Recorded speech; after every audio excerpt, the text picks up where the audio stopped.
Live, and one more time to everybody. We're live. Good morning to everybody who is with us today on Behind the Markets on the other side of 8 a.m.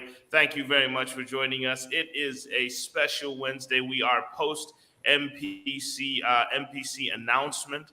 So we'll be going through three big things that happened in the markets this week. From the MPC announcement, we'll be analyzing last week's bond auction to give you how the data has moved. And finally, most importantly, we've also got Zambia Brewery's half-year financials, as one of the two companies has already started reporting H1 financials for 2023, giving us strong signals of what's happening in the top part of the economy. But first and foremost, I'd like to say a wonderful good morning to my lovely co-host, Stephanie. How are you doing?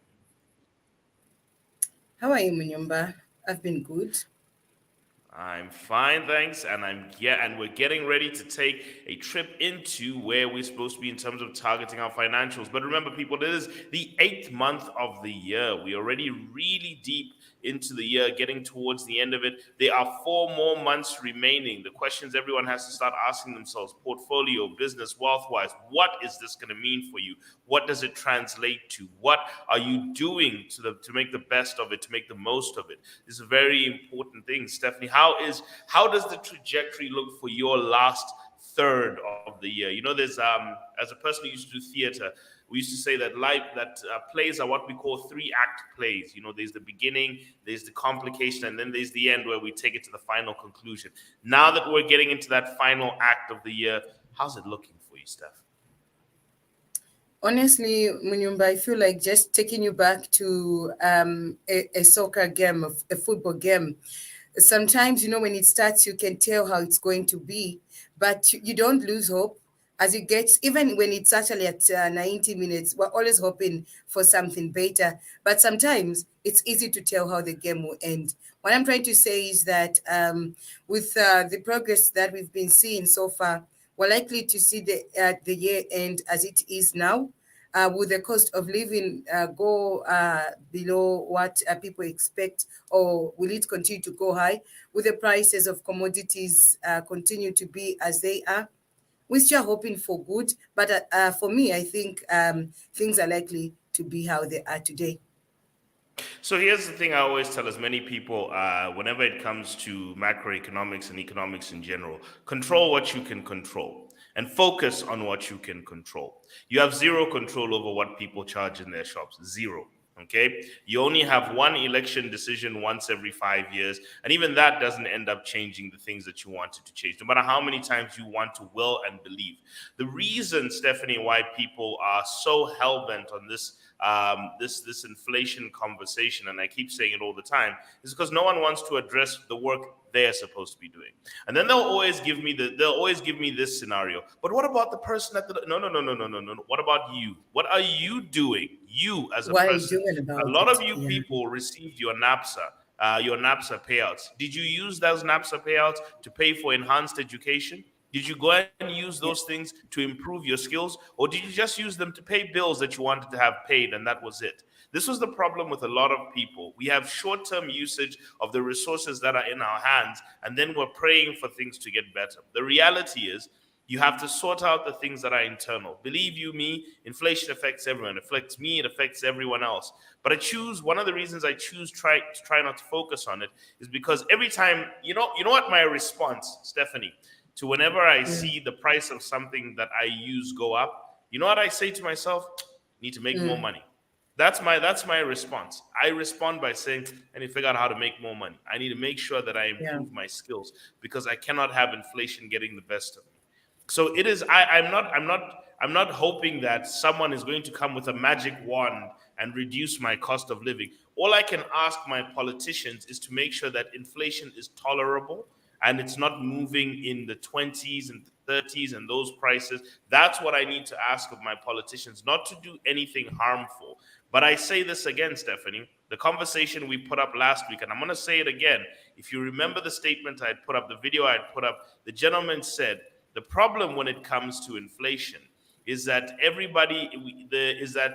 inflation, it almost reflects the greed of us people. Inflation comes Mm, from the fact that us people want the government to spend other people's money on us But we don't want them to spend our money on other people. So what we do, Yeah. we then force them into the situation where they just start printing money.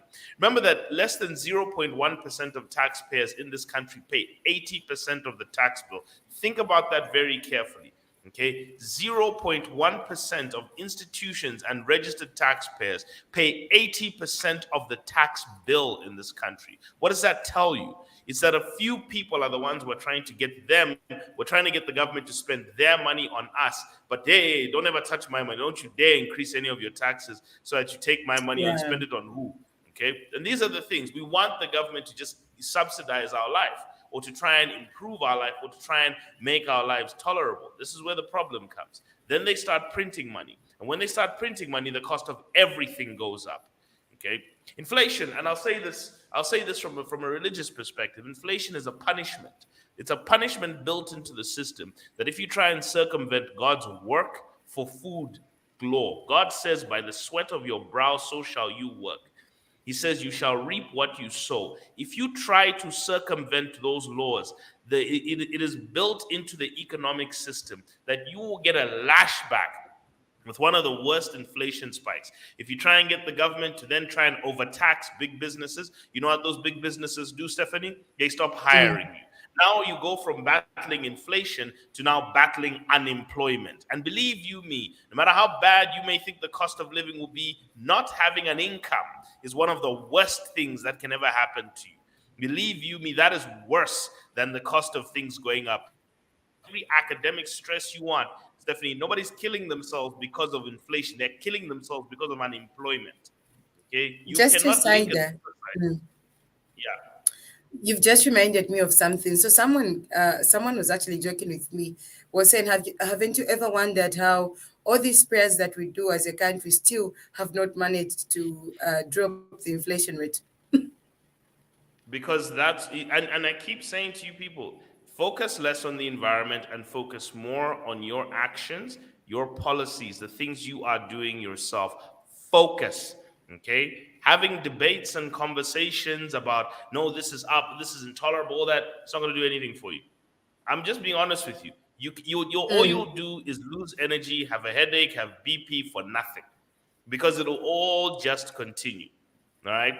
Then the second thing you have to remember about inflation, Stephanie, is that everybody wants the cost of things to go down, but how many people are volunteering to bring their own prices down? Nobody wants to bring the cost of their goods down. Nobody wants to bring the cost of their labor down. Nobody wants to bring the cost of anything down. Okay? You don't see landlords coming up to you, Stephanie, knocking on the door saying, my tenant, listen, the cost of things have gone down, so I'm going to drop your rent. Have you ever heard of a landlord doing that? No, they'll never do that. Okay, you ever heard of employees going to the boss saying, "Boss, we've had minus 1% inflation for the last 3 months. Maybe what you can do is you can cut our salaries by minus 1% since it's no longer high cost things." Have you ever heard of employees doing that? No, they never do that. No. Okay, you ever heard of marketeers dropping their prices just because the cost of things have gone down? They only do that if somebody's going to outsell them. Other than that, if they don't have to, they will not drop the prices. So the question is, if nobody wants to drop their own prices, where do they expect lower cost of things to come down? And third thing I've said multiple times when it comes to inflation, especially of food, is that you wanted farmers to remain poor. This is the problem with all of us as greed. We want people to be pulled out of poverty. But when the farmer says, okay, in order for me to be pulled out of poverty, you need to pay me 280 kwacha for my bag of maize. Now we're saying, oh, Mr. Farmer, why do you want to get out of poverty? My comfortable middle class life cannot be affected by your poverty aspirations. Okay? These are the realities. So when you live in a country that is battling its way out of poverty, you are going to have to tolerate inflation, because the number one thing we are dealing with first and foremost is poverty. Okay, that is the first enemy. The enemy, yes, inflation is something we want to keep at a tolerable level, but I'm telling you this right now, the first and most important enemy this country must fight is poverty.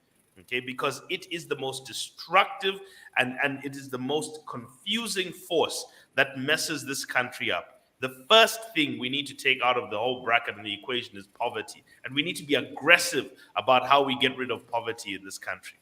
Okay, so that's one of the things I will tell you. So if you want to see Zambia get out of poverty, you're going to have to stomach the fact that the cost of living will go up. Okay? Because that is what happens. When people get richer, Stephanie, they ask for higher salaries. Only poor people ask for low salaries. When people rise up economically, they ask for more money because they also have ambitions. They also want to send their children to private school. They also would like to be able to go to a private hospital. They also would like to be able to go to a pharmacy and buy food. They also would like to live in the neighborhoods you live in. It's not just reserved for you. Everyone wants the lifestyle you are aspiring to as well. And they also want their costs to go up as well. Okay, so they're going to do it through the price of the things that they sell because guess what, Stephanie? They have ambitions too. It's not reserved for just me and you, and we have to accept that. So how do we respond to inflation as people? Look at the inflation rate and look at your revenue growth rate. You have to start looking at it. And if your revenue grows according to negotiations, then increase your value. You have to start investing in the things that make you valuable. Okay, and you have to start sometimes even connecting yourself to some sort of performance-based pay. Yes, some people are government workers, but guess what? More than 60% of the economy, in fact, not even 60, 70% of the economy does not work for the public sector, work for the private sector. So what performance-based pay can you start to connect yourself to so that we can start to increase that as well? So invest in education, invest in your performance, invest in your skill. That you have to start doing. Okay, not when you get your NAPSA payments, we start seeing party after party after party after. I'm telling you, Stephanie, if we do an audit of what people did with I, their I NAPSA, saw that behavior. I literally yeah, saw that behavior. yeah, if we do an audit of what people did with their NAPSA, we're gonna see some very interesting behavior in this country. Then all of a sudden, people don't want that information coming out. You want all the other information coming. We don't want when we ask questions, okay, what did you do with your NAPSA? All of a sudden, hey, that's my business. It's none of anyone's business. So this is People where the stopped problem going starts home to for come. 3 days. Yeah, Yeah. but we've seen it in the pension world. So that's just information I wanted to put out there for everybody. But let's get down to it. So I thought, Stephanie, I'd kick today off with my own little rant so that people can also feel it. But anyway, let's get started in today's movement and behind the markets. Let's start with Enterprise Thursday.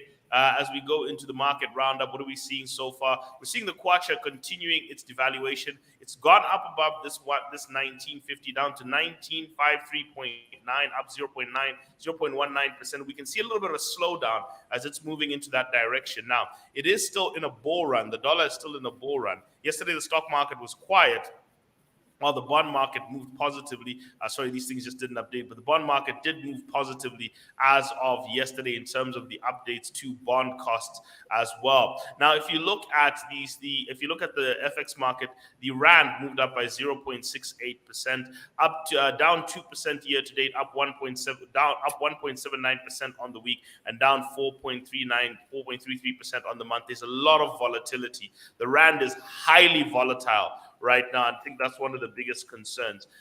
Looking into the commodities market, we did see copper start to rise on news, obviously, of China's stimulus plan that they're trying to put out. In other words, lower interest rates. China is lowering interest rates to try and help pull them out of sluggish economic growth. And also because they've got very low inflation, they can afford to start pumping more cash into the economy. And they've got youth unemployment that they're dealing with. China is very aggressive about its youth unemployment situation. Because right now, youth unemployment in China is at an intolerable level of 20%. Youth unemployment in Zambia is way higher than that. In fact, youth participation in the economy is actually only about 29% when it comes to Zambian youth. You heard that correctly. Only 29% of Zambian youth are actually in the workforce. In this country. That's how behind we are in that situation. Brent crude prices were down about 1.59% yesterday, even though there was a drawdown on sluggish growth, on slow growth expectations, while we also saw that gold was up 0.98% yesterday. Now, if we're looking at the expected pump price, we're still looking at about 27.39. Please brace yourself. This is why I issue these warnings, people. We do this analysis so that you can see what's coming ahead. Expected pump price is expected to be about 27.39, up 1.82%. and it's expected to be up 7.3, so up 1.82 kwacha, expected to go up by 7.13% due to a 3.5% increase in the value of the dollar and a 5.55% in the increase in the value of crude oil on the average. Wealth insurance assets, Bitcoin was up 1.4% because of the Bitcoin price moving up itself, with Ethereum up 1.3% and gold up 1.17%. So all the wealth insurance assets rose up as of yesterday. So what are we seeing in terms of the broad asset markets? 17.3% up movement in bonds, 18.6% in the stock market, while dollars have just broken even against inflation, up 8%. Gold is up 15%. Bitcoin is up 70.8% year to date, while Ethereum is up 49.6%. But on the quarter, what we're seeing is that bonds are up 3.5%, stocks are up 5.6%.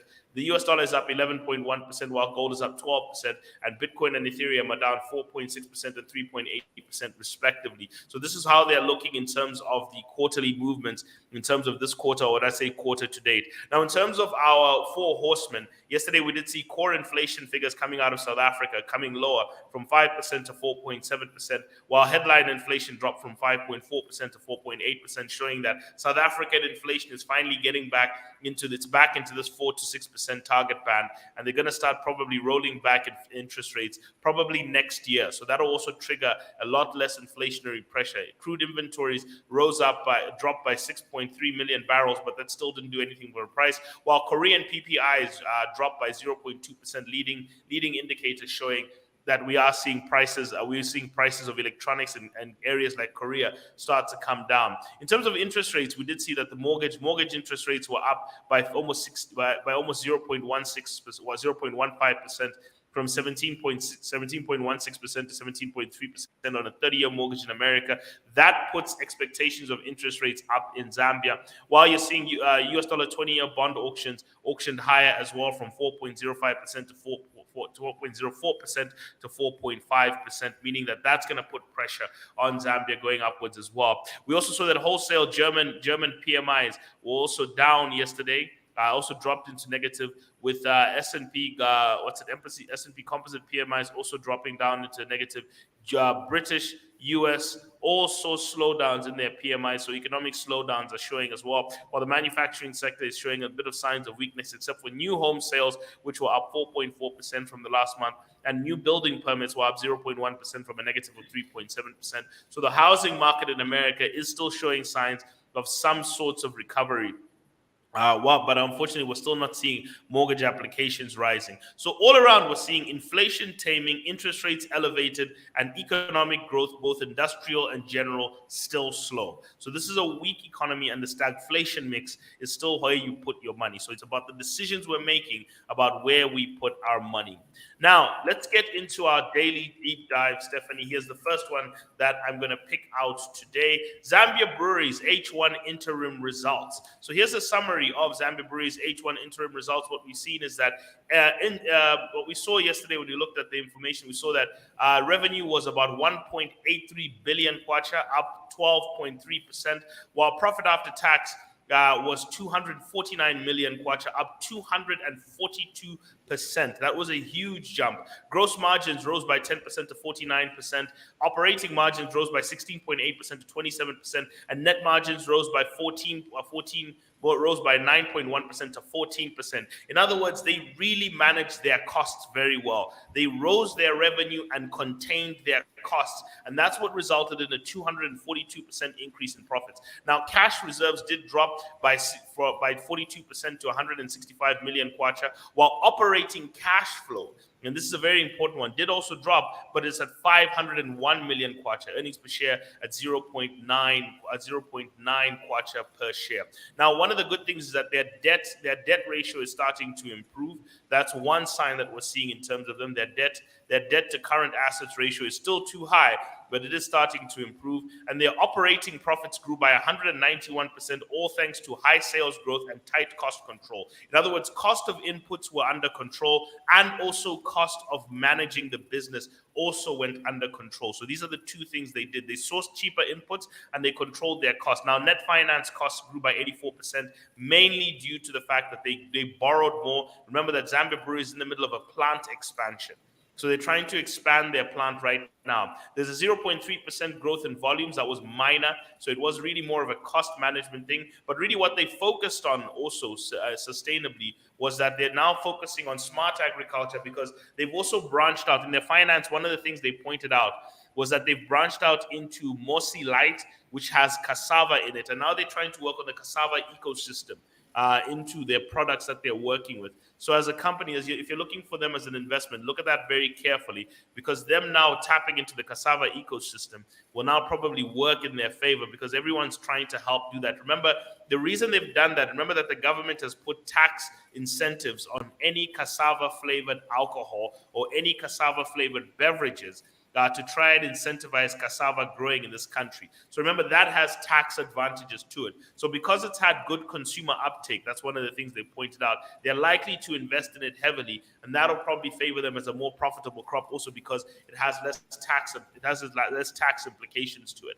Now, one of the things that we have seen also in their financials is that they did say they had a healthy growth in their premium brands portfolio, and also flavored alcohol. The different flavored alcohols really helped. The successful launch of the cassava Mosi Light, and also the return of the recreation and hospitality industry. To me, that was a key driver. The fact that now we've had more recreation activity post-pandemic, and we've also seen a recovery of the hospitality industry. Those are two key drivers of people going out there and drinking, Stephanie.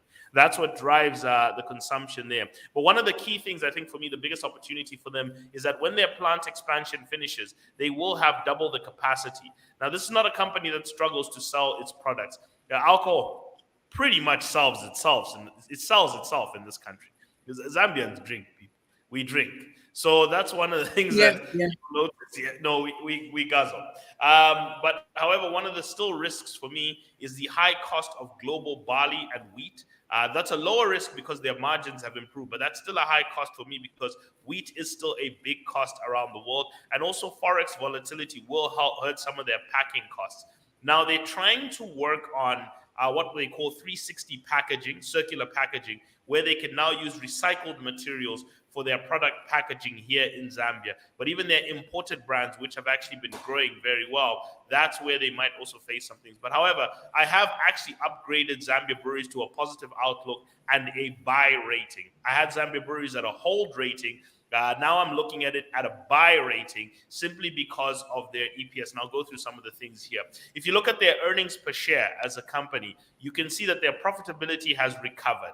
They dropped horribly in terms of the pandemic. They were down to negative. They were making losses during the pandemic. It slowly started to reflate, but the stock was still massively overpriced. But this is some of the highest earnings per share and some of the highest profits that you've seen in the hands of Zambia Breweries in a long time. In fact, they have recovered to pre-pandemic level profits. In fact, above pre-pandemic level profits. They're actually almost 30% above where they were before the pandemic. So meaning this company is now fully back in full steam and has seemed to recover from the pandemic and is at full force. Now, this is what we call the price to earnings ratio. Now, where you want this price to earnings ratio is currently you'd like it to be somewhere between 0 to 6.38.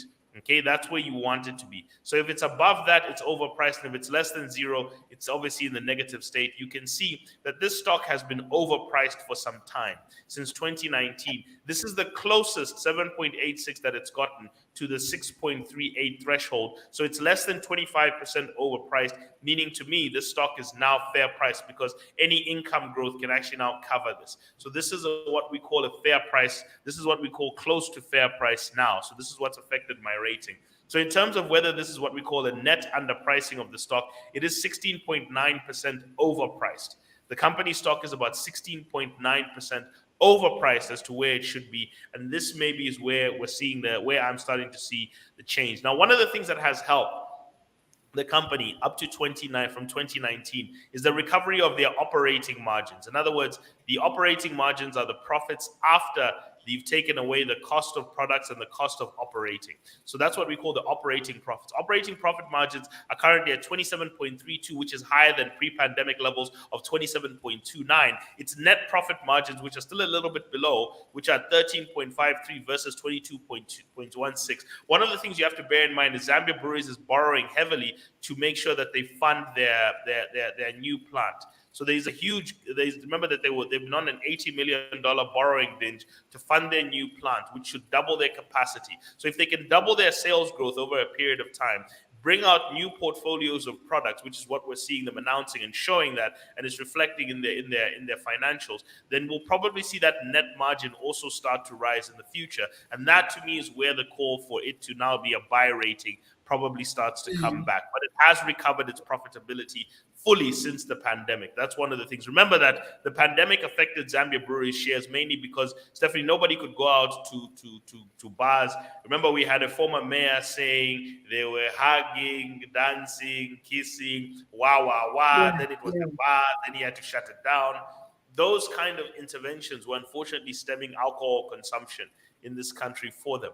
Fortunately or unfortunately, from some perspectives that now they have also started working on other things to also improve this. They've also currently announced that they're working with the Churches Association of Zambia to start working on what they call smart drinking to help people not get into alcohol abusive behavior. Imagine, Stephanie, the liquor company is the one funding your alcohol rehabilitation. But anyway, that's a different conversation. But yes, they've gotten into that. They're currently working in smart agriculture to try and help now get as much as they can from the local agricultural ecosystem, also to make sure that they're sustainable and they're locally impactful. They also have started working on what they call circular packaging and water stewardship. One of the things they're really concerned about is water. So this is now also improving their investability in the ESG ratings. Okay, so whenever you're looking at a stock, also look at their ESG capabilities, because a lot of the money that's floating around is connected to environmental, social governance activities of the companies. So if they do start to exhibit that, and what I call their 3 S's, which is smart agriculture, smart drinking, sustainable packaging, or sustainable packaging, and stewardship of water. Those four things are actually leading to their sustainability conversation, which they can now use to market the value of the company to international investment groups, who will then uplift the value of the stock itself. So that's why I've also rated it as a buy. So in summary, Stephanie, I have said I've upgraded Zambia Breweries from a hold/sell to a buy. In the value matrix of the stock is showing an improved price to earnings ratio of 17.8% now within the margin. It's operating and net margins are at pre-pandemic levels. So the net margins are still a bit below, but they're much higher than any time during the pandemic. It's got a decent balance sheet of a price to book value of less than 3. It's got a 242% profit growth. In other words, we're seeing earnings momentum.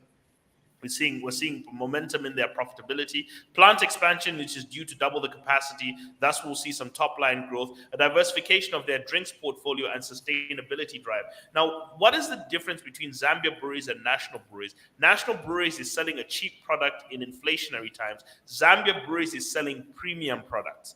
Okay, so that's the difference. People will pay a little bit more for Zambia Breweries alcohol than what the average Chibuku drinker will pay. A Chibuku drinker is very price sensitive, while a beer drinker from Z Breweries goods is less price sensitive. So you'll see that the profitability, while National Breweries is struggling to get its profitability together, Zambia Breweries is actually picking up. And the reason is they've actually got a product portfolio that can weather inflation. They've got pricing power, and they can actually raise the price of their products. I'll say this, the reason I say this, Stephanie, is they only increased their sales volume by 0.3%, but their revenue increased by 12%. That should tell you that there was probably an 11% increase in their prices that allowed them to allocate for that 12% increase in revenue. So that is what I mean when I say you want a stock in inflationary times. You want a stock that has pricing power, the ability to raise its costs without having to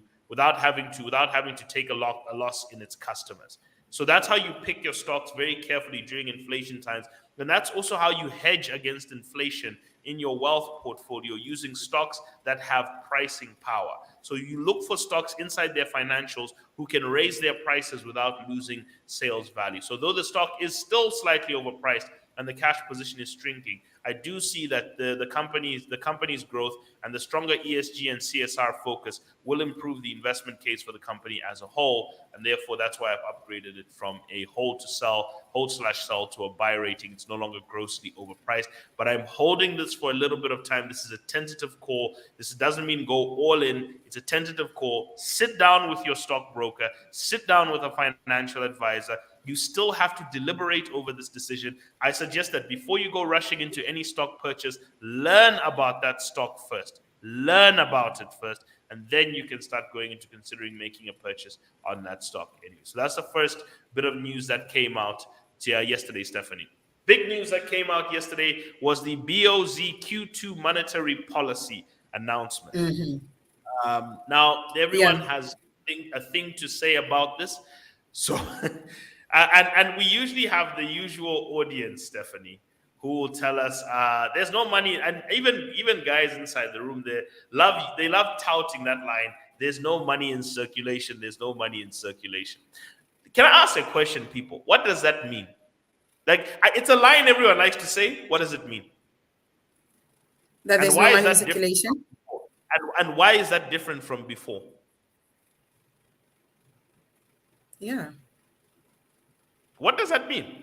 Because I've noticed in this country, people just say things. Like when once one person says it, we all just start saying it. How does money get into your hands, Stephanie? You work, okay? You sell stuff. You do work. You either do work or you sell stuff. That's how money gets circulated into your house. Yeah. Or you ask for money. Exactly. You ask for it. So if you want money to go into circulation, my question is this: what are you working on and what are you selling? Because if you're not selling, even if you want to get a loan from a bank, people say, well, we need loans. The money that was in circulation before, by the way, Stephanie, was corrupt money before. That was people who were just printing money and giving it to cadres. So if you count that as money in circulation, and then you're shocked when the price of everything went up because we printed more money than we produced more things. Okay, because that's how inflation works, people. When you print more money than you produce more things, the price of things goes up. That's what happens. If you want the price of things to go down, you need less money in the economy. And how do you remove money from the economy? Well, let me help you on that one. You increase interest rates. That's what you do. Okay? You pull money out of the economy by increasing interest rates. Okay, so that's how these things work. So you don't want just to say there's more money in circulation. Here's my problem. Before we start talking about money in circulation, what economic activity? Stephanie, I just gave you a statistic that only 29% of Zambian youth are in the economy. So explain to me how people who are only 29% in the labor market are busy talking about money in circulation. Perhaps maybe get yourself into circulation first before you start saying there's no money in circulation. Because how are you getting your hands on money every morning then? If you're talking about there's no money in circulation. Perhaps there's not a lot of money available, or do people mean that they want to have more money? But yeah, that's the question we should be pulling out to you who's listening. Now, one of the things that is on the ground is that people are saying that there is no money on the in circulation. And even in the morning, yes, we did have that conversation. So people now think or have assumed or have concluded that there's no money in circulation. So what do you mean? And the easiest way to get to us is either to send us a comment on Facebook, that's Money FM Zambia 93.7. Better still, give us a call on 077 1616290. Is there no money in circulation? Yes or no? And tell us why. 077 1616290. And I want to add one caveat to anybody's response. Can you tell me if you're doing more work or selling more things? If you're going to tell me there's less money in circulation, please also add, are you doing more work or selling more things? If you're doing less work and selling less things or doing the same work, then I don't understand where that. So I want the full context, okay? Because I think as a country, we need to start speaking from that perspective. Add to that, are you doing more work? Have your working hours increased? Have your sales increased? Because the people who have increased working hours and sales hours are not talking about money and circulation issues. And the reason I say this, Stephanie, is the more money you can make as a person, the more banks will give you in loans. That's the reality. Banks loan to people who earn. That's how they work. Okay. So if you're not earning anything or your earnings are stagnant, banks flag you as a risk. Because how do you pay back a loan, Stephanie? With money from the tooth fairy? No, it's money from work. Okay. It's not Santa Claus who comes through your roof. It's not Papa Shango who comes through your house. It's not whoever. It's your work that pays for your loans. So if you want money to circulate into your bank account, you do one thing, you become more productive. So the question I want to ask in there, is it a circulation problem or is it a productivity problem? Are people just also not productive? Okay. And are they just waiting for an honorable to start walking around with an envelope handing them money? Because this is where this conversation of money in circulation always comes from. It comes from the fact that it's you know what, there's no money in circulation in my books, Stephanie, and this is my books. Maybe you can sledge me if you want. Trust me, I'm used to people coming after me. You can sledge me if you want. More money in circulation sounds to me like people saying, when are the MPs? When is Santa Claus MP coming with his money? We need envelopes of money again. We need envelopes of money again. Manna from heaven mentality, Stephanie. Manna from heaven mentality. So when there's the is there more money in circulation? People like to say that. Because here's my problem also, even when it comes down to the sales component. Okay. The sales component is that we need to start making sure that we're running less copycat businesses and more problem solving businesses. Even our entrepreneurs in this country have gotten to the point where we're copying each other too much. So we're shrinking our markets and they were not giving any unique offerings to our customers in order to improve and work on our sales. And then are people working on their sales skills? How many entrepreneurs are investing in their digital marketing skills because there's a whole digital market out there? How many are investing in their customer service skills, going for customer service training to help improve them? How many are working on making sure that they're managing their finances correctly? You know what banks like to see whenever they try to lend you money? You have books, actual books, records of your And money. Where is it going? to some extent, Munyumba, I just feel as if when we talk about banks, many people come with ideas. The very fact that they don't really have those books doesn't mean, per se, that they're not able to do that business. But I think there's some sort of unfairness there. There should be restructuring, giving opportunities to people so that, Would you give your money business to gets to somebody grow. with no sales? Would you give your money? Why do you want, you see, again, this is what I keep saying. We want Yeah. other people to we want people to spend other people's money. Question I ask you, Stephanie, is would you give your money to somebody like that? Somebody comes to you, zero books, no sales, and just an idea. Would you give your money to them? Why are you asking me? Because you want the Why are banks you to do that. asking me? If you want the banks to do that, would you do it yourself? I Uh-huh. vision Uh-huh. Uh-huh. vision matters.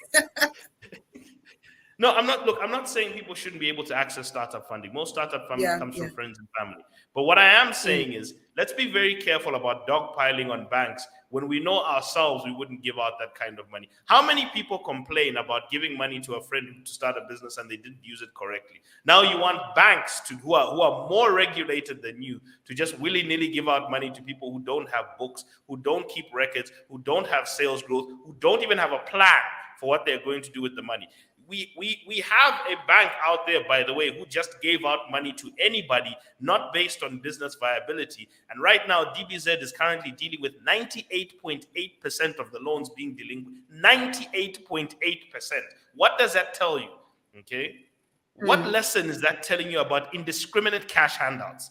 It doesn't work. Even what's it called? Even Citizens Economic Empowerment complained profusely about the fact that they only had a 27% loan collection rate. Now it's improved. Now that they're becoming more stringent on it. But before they only had 27% of loans being collected. The rest were non-performing.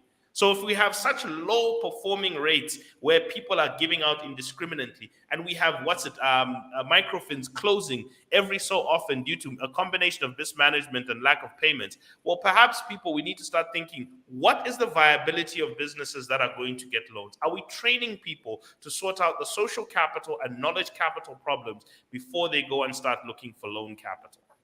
Those are the questions. If we want to start talking about proper money in circulation, not our idea of just cash hitting your hand, because everybody can hand in a business plan.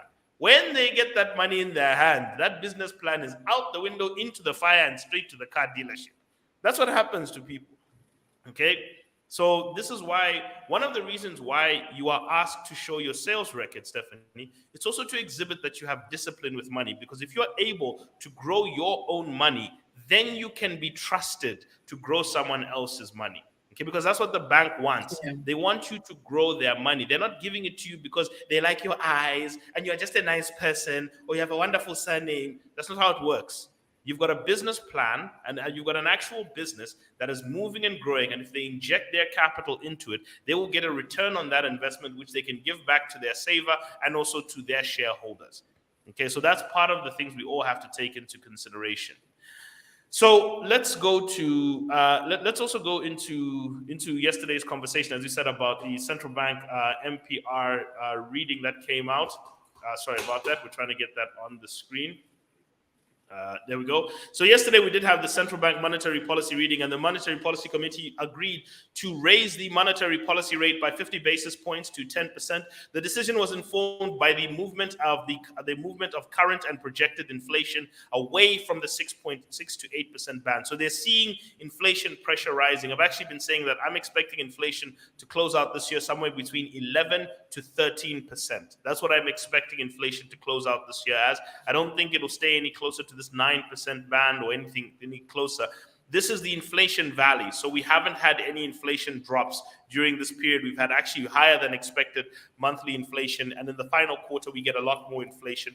So I'm expecting inflation to close this year higher than expected. What the central bank has said is they're expecting inflation at 10.2% this year, which is an upwards adjustment from the May 2023 reading that we had. So now that puts us at about 10.3%, which was at 10.3%.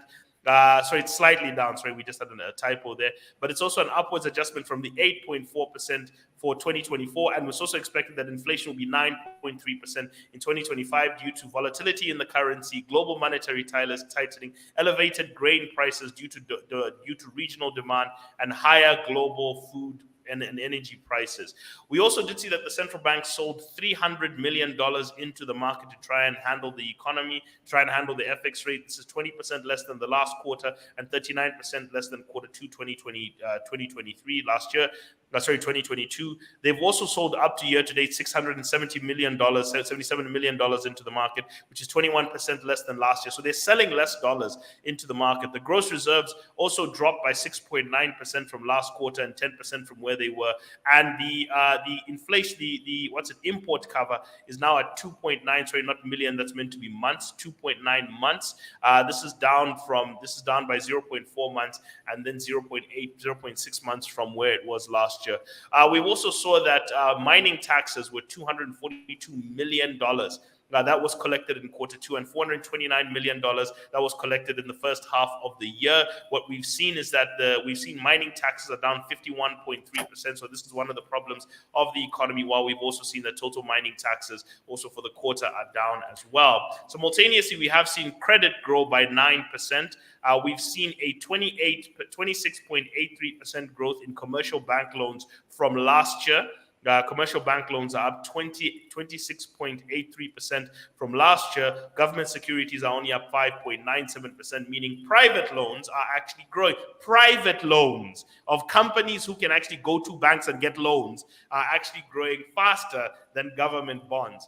Money supply is up 18.6%. This is compared to last year, same quarter, 5.2% contraction and 30% from last quarter. So one of the things we are seeing that lead indicators such as PMI and quarterly survey of business opinions and expectations show that we will be seeing a business recovery coming soon. However, in the short run, we are going to see slowdowns in the economy because of mining, agriculture, and electricity. And in the medium term, we should see mining, finance, and ICT, retail, and wholesale all driving economic growth going forward. And that, Stephanie, gives me a roundup of what we are to expect today. So this is some of the data that we did see. Main thing that's driving the central bank's decision from yesterday is that inflation is rising too fast, so they have to pull some money out of the economy on concerns that they're seeing inflation staying above 9%.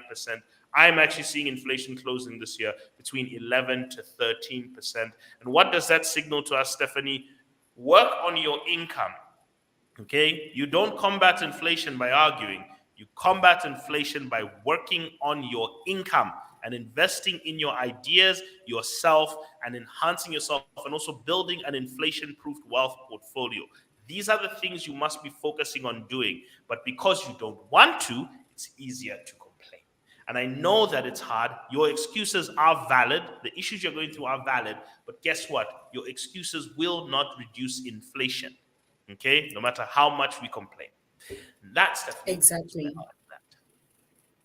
And for me, my take is that miracles, prayers do work, they do happen, but you have to work hard. You Yeah. must work. We serve a working God. So thank you very much. And to you, see you tomorrow, Stephanie. See you tomorrow, Mnyumba. And to everyone listening to Behind the Market, see you tomorrow again. It's bye for now.